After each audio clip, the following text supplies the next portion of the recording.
Things in the pantry should be getting more difficult, but I'm finding that the biggest obstacle to this is definitely myself. Welcome to week 3 out of 8 of the Three Rivers Homestead Pantry Challenge. This week I've got more energy and a bigger appetite. So my goal is to make sure that I am cooking most, if not all of my meals. Instead of relying on just the grab and go snack type of stuff, I'll eventually eat through everything in my pantry. I'm actually considering seeing how long I can go without going to the store or replenishing like I normally do. This week so far, I've done a pretty good job of making sure that I am cooking and or eating my leftovers of things that I already cooked. There's been just a couple meals that I haven't done that, and today is Tuesday, so it's day 3-ish of this week. Take a look at how Sunday and Monday went. We're actually going to start by finishing off Saturday the 13th. So I had the rest of my cheesecake from Cheesecake Factory and some top ramen. And then I had body armor and a Propel. And then I just had a snack for dinner. So I had about a cup of pistachios, a Quest cookie bar, those little crackers, and a tapioca pudding. For breakfast on Sunday, I decided to make some banana bread. I had left these bananas in my car and it actually froze overnight. And so they got to be kind of ripe faster than I would be able to eat them because of the freezing. But it actually made them really easy to peel later. So I decided to do a brown butter chocolate chip banana bread, and I have a family member who is recovering from surgery, so I actually just decided to make 2 loaves. For my loaf, I actually used some brown butter that I had left in my fridge. For the loaf that I was gifting, I did make some fresh brown butter. I don't really like bananas, so I am going to blend the bananas up really fine, make them a really thin mush so that there's no chunks of bananas and the flavor is a little bit more distributed in the bread there. And then I used a chocolate bar that was gifted to me over Christmas. For mine, I used real chocolate chips in the other one, and my chocolate bar wasn't enough, so I did add a second bar, or part of a second bar I should say, because I need the chocolate to go with the bananas. You can see there the loaf on the left has some real mini chocolate chips. I did theirs really nice and pretty because I am giving it to them, and they came out absolutely amazing. Look at how golden brown and delicious these are. I decided to try it with a little bit of whipped cream on top, and then for lunch on Sunday, I decided to make an actual meal, so I'm making some jasmine rice. I do really like jasmine rice, and I like how it holds up and how sticky it gets. It's a little bit better than white rice as far as texture goes. And then I decided to make my sweet and sour pork bites. These are vegetarian. I've been meaning to start my kefir grains and get them rehydrated for a while here, so that's what I'm doing here. Is I'm making a simple syrup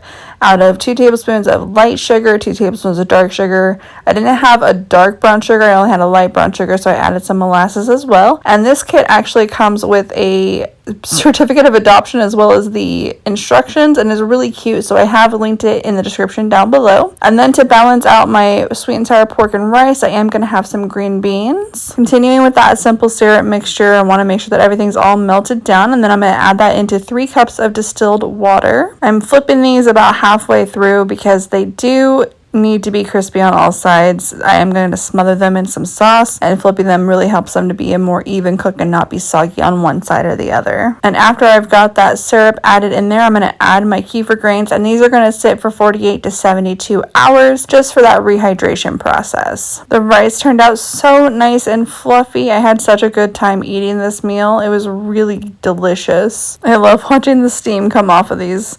And the sauce pack is really nice and easy. You just put it in a cup of hot water, and so I refresh the hot water about 4 times to get it really thoroughly melted.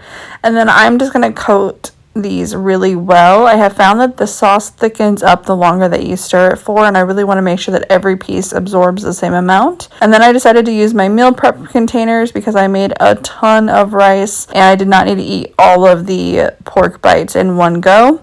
I also had some extra rice because I didn't want it to be too rice heavy, so I am putting that just in a mason jar to eat off of for the week. Is anybody else super OCD about splitting meals up like this? I actually was counting the pieces as I went to make sure that it was perfectly even. If you do it too, let me know in the comments down below. I don't normally make frozen green beans, so I actually didn't realize how much a bag of green beans was going to be as far as volume goes. So I started just doing a little bit with each of them, about 3/4 of a cup of vegetables, and then I had to go and fill up the rest of the meals with more green beans. Honestly, these meals were half green beans and half rice / pork bites. Since the green beans are older and have been been a little bit frostbit and had a lot of ice crystals, I decided to add some butter and salt to them. Usually I just eat my vegetables plain with nothing added on them. I'm pretty good about that, but with the texture that these were giving me, they definitely needed something to make them a little bit more palatable. And there's the completed meal, and I've got 2 lunches or dinners prepped and ready to go for the rest of the week. For dinner that evening, I decided to make some kale chips, and so I'm just taking all of the kale off of the spine of the kale. And I actually watched another YouTuber, and her child just takes his hand down it and slides down it to get all of it off. I usually make about 2 or 3 leaves at a time here, so I'm gonna start doing that the next time that I make them. I was trying them out in my air fryer, and after I coated them in oil, I tossed them into the air fryer basket. I did want to keep them pretty level so that they weren't overlapping each other or anything like that. So I ended up doing 2 batches because it just wasn't all going to fit. And I have this classic mac and cheese sauce blend, and I figured that that would be a really good seasoning just to give it a little bit of a cheesy feel and bite on those kale chips.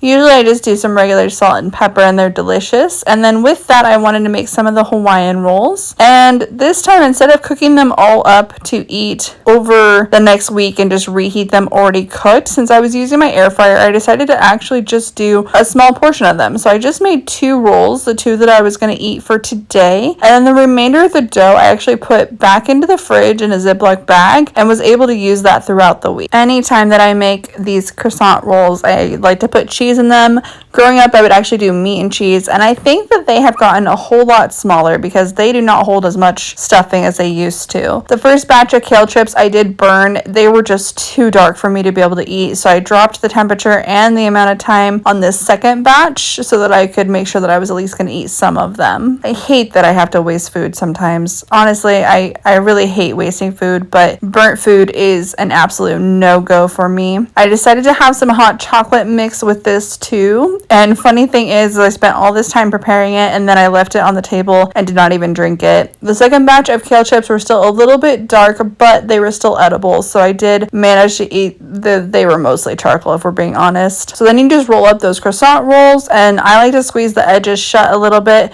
so the cheese doesn't all melt out, so it's still got a nice cheesy inside. I should really learn how to make this type of dough for myself. That's one of the things that I have not ventured into yet, but I think that making them a little bit bigger so that they can actually hold the stuffing would be a lot nicer. And into the air fryer those go. I absolutely love having metal measuring cups. I am a klutz, and so when it comes to trying to pour boiling water, it doesn't go very well. So the measuring cups really help with that. I decided to add a peppermint stick to this one too. And honestly, this hot cocoa would have been absolutely delicious if I had remembered to eat it. And I ended up burning the croissants as well. Luckily, they weren't too bad, so I broke off just the top piece of it and was able to eat that still. The next morning for breakfast, my sister sent me a recipe for quinoa porridge, so I decided to try that. So when you're making this, you do want to blend up the quinoa to break it up a little bit, make it more digestible and bioavailable. I decided I wanted to do a almond joy type of flavor because I had some almond joy topping left over from a yogurt from a long time ago. So I did chocolate and vanilla in the base, and then I'm going to top it with almonds and coconut at the end. I think my Ninja was just a little bit too big for what we were doing. I think I needed it more fine because the quinoa didn't break up all that much. So I cooked it for as long as it needed to, and I was not very happy with the texture. It was still really kind of crunchy and really thin, so I needed to simmer it for a little bit longer to make it more of the style that I like. I added just a little bit of sugar, and you can see on the counter there the little pack of coconut and almond, so I just topped that, and this made 2 batches of breakfast. For lunch that day, I went all carb heavy, so I made half a box of cacio e pepe noodles and then 4 of my cheese roll-ups. And for dinner, I decided to have a microwave burrito with cheese and an ice cream bar on the side. Breakfast the next day, I did have some of my banana bread and the last 2 of my carrot ranch egg bites. So those were really good too. Tonight, I am making brownies, and for dinner, which I'm not even really hungry. I had a very late breakfast, and it was actually pretty filling with quite a bit of protein too. But I know that I need to start thinking about eating again. I mean, to be fair, my breakfast was actually like 5 hours ago. See, that's what I mean. It is so hard for me to eat regularly. I've been working on my channel all day, and I definitely admit that I have a degree of disordered eating. I just don't eat enough most of the time.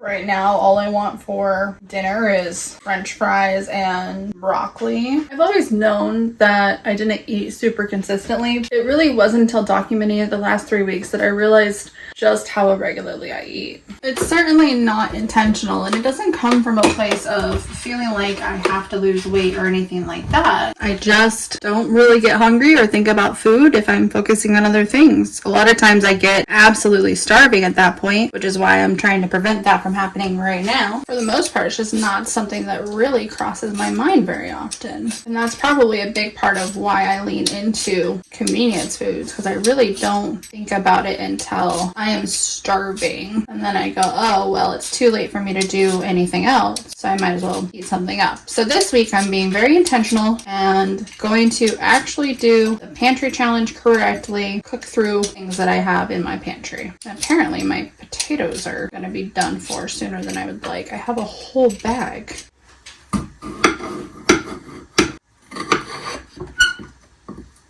I'm going to soak my potatoes for a little bit because I believe that that's supposed to make them crispier. What's really funny about all of this is I have a much easier time cooking and preparing food and meal planning and all of that if it's for other people. I take much better care of other people than I do of myself. That's definitely part of why I think I'm drawn to being a vintage housewife.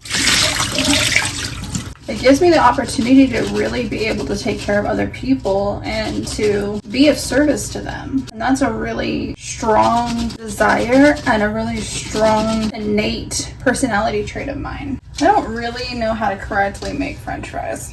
I am kind of just winging it with things that I've seen online. I know there's multiple ways that are like the right way to do it. So I'm gonna try it this way and we'll see what happens. I am gonna toss them in a little bit of cornstarch just to give them a little bit more of a good outside. Probably half a teaspoon, not very much at all. Those actually absorbed the cornstarch quite a bit, so I'm gonna do more on there. You know what I could do with my potatoes, since they're going bad, I can make some homemade Pringles. I have a ranch seasoning that would be really good on them.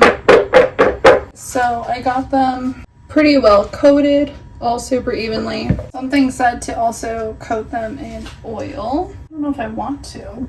Maybe I'll do just a little bit of oil. I don't know if that's pointless with the cornstarch or not, though. Those look like the starts of some really good French fries. Let's hope this goes well and I don't burn them like the last 2 things I made earlier this week in my air fryer. This is a very new device to me. The next thing that I'm going to do is steam some broccoli. I think I'm only going to cook as much as I need for today. And then my sister had a really good idea to take some of the fake chicken nuggets that I have and turn them into like a chicken parm. So I'm gonna get some marinara or pizza or whatever type of spaghetti sauce I have and top these with cheese. And I think I'm gonna do them in the air fryer. How are you sticking? I don't understand this flippin' thing. Everything sticks so bad.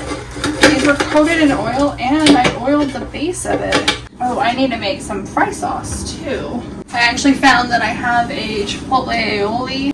I don't buy the Baby Bells very often, just when they come on sale, but when I do, I actually save the cheese wax in order to wrap cheeses when I start making cheeses of my own. Oh, those just look perfect. Those are awesome. I kind of feel like this is not the best way to do this. The oven's already on, so I might as well do them in the oven. I think I'm gonna layer them in here and make like a single patty, basically. I'll put them in for a little bit and then flip them over. I think that worked out pretty nicely.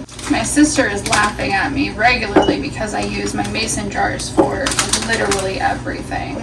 Leftovers, pantries, everything that will fit in a jar goes into a jar. I just love how it looks and how it makes me feel and how multi-purpose, multi-use they are. This is gonna go in the freezer. I have definitely been clearing out some of the space in my freezer, which has been really nice. Fries need to be in for longer. And I actually don't like this sauce very much. I usually love Chipotle. I can never get it right with brownies. I always usually wait too long or not long enough in order to cut them. I'll find another use for that sauce a little bit later this week. And then I'm just gonna break up my little cheese wheels here. Now we've got our little pseudo chicken parm, and that's just gonna go back in for about 7 minutes. We'll do some of our broccoli. And then the rest of this sauce I'm just gonna put in a jar, because that's what I do with everything. But otherwise, we are actually completely done with dinner here. For breakfast on January 17th, I went really simple and just had a couple slices of banana bread with whipped cream. And then for lunch, I had a snack because I was making a very intensive dinner. So I had some crackers, a Quest cookie, and a rice pudding. I pulled out the olives, but decided I was going to use those for dinner instead. And for dinner, I decided that I was going to make pizza for the very first time ever. I was so excited to do this. When I read the recipe and saw how easy it was, I just knew that I had to do it. I decided to mix in honey with my yeast to get it activated, and it didn't work terribly well. They didn't get very foamy like they normally do. I ended up adding some more yeast later because I was worried that it wouldn't rise, but it was a good test of my yeast. My yeast is definitely getting old, and since pizza doesn't need to rise as much as like a bread does, it was good to know that they weren't in the best of states. Now, this dough was originally supposed to be done with a KitchenAid. I was really grateful that it came together okay at this point, and I decided to just knead it in my bowl. I don't have great counters for kneading doughs because it is such a deep grout. It's really hard to not make a very ginormous mess and add basically dough cement to the grout lines as they are, and it worked out really nicely. This dough wasn't sticky. It came together really nice. I've maybe kneaded doughs 3 or 4 times over the course of my entire adult life, so if you have any improvements or comments, drop it down below on how I can do better with this. I am self-taught at the University of Great British Bake Off, and I feel like I did a fairly good job, but there's always room for improvement, and it's always better when you're working with people who know what they're doing. So this then said that it needed to rise in a well-oiled bowl, so I actually just made sure that I got all of the dough out of there, picked it up, oiled that same bowl so I'm not dirtying up another one, and then I am oiling the top of it as well. This was also in the recipe to make sure that it stays dry. And this is after my second rise. It looked really good. I was really excited. I didn't have any semolina, so I just used some cornmeal as my non-stick agent for the backside of the dough. And I just wanted to flatten this out as much as possible. I thought that I got it really pretty thin. It wasn't thin, but I thought that I got it to pizza dough crust. But what I really did was got it to pizza dough crust after it's cooked. So I needed to thin this out even more than I did. It was a little thick and a little chewy, but it was delicious. And I started off with just such a little amount of pizza sauce. I've never made a pizza before and had no idea how much ingredients you actually use. After eating it, I realized that I could have easily doubled the amount of sauce that I had on there and been perfectly happy with it. Same thing with the cheese. I thought that I was just adding so much cheese, and I love cheese, but I don't know where it goes on the pizza. Honestly, it wasn't quite cheesy enough, and I definitely could have added a bunch more cheese and been happy with it. So I had saved those olives to put on the pizza, and then I actually forgot to put the olives on. So it is just like a 7 cheese pizza, because the blend that I use is a pizza blend, and then I added Parmesan and I added some of the Baby Bell wheels as well. Put that in the oven for about 15 minutes and then pulled it out, and it is just absolutely delicious. The crust was still really good. It was good. It was just a little bit thick, and it could have been thinner, but it wasn't too bad. Honestly, I don't know why anybody buys frozen pizzas. After making this in the afternoon and it taking hardly any time at all, I'm kind of surprised. And then I had a body armor and brownie to go with it. And then the next day I actually just forgot about breakfast, and so for lunch I had the rest of my pizza, some ranch because it was a little bit dry, a brownie, and another body armor. And then for dinner that night I just had some chia and oat tea with some biscotti. And the next morning I had to go and help Grandpa, and that ended up up being something that I had to do really fast. So I picked up a cheese quesadilla from Taco Bell while I was out and about, and then when I got home, I did make some top ramen because I was just starving. That night, I decided to make Papusas for the first time. This was the week of just absolutely experimenting in the kitchen, and oh my god, why do people not make Papusas every day of their lives? This was so easy to do. They turned out amazing, so much better than I could have imagined, and they were so quick to throw together. Look at that golden brown on there. They were just, oh my gosh, delicious, and I have never had them with beans in them as well, and so the bean and cheese was a great combination. For breakfast this morning, I had chia oat tea with Cafix and my whipped cream. Then I had cream of rice with whipped cream, vanilla, maple, cinnamon, and actually I cooked an egg in there too, and you couldn't even tell, so extra protein.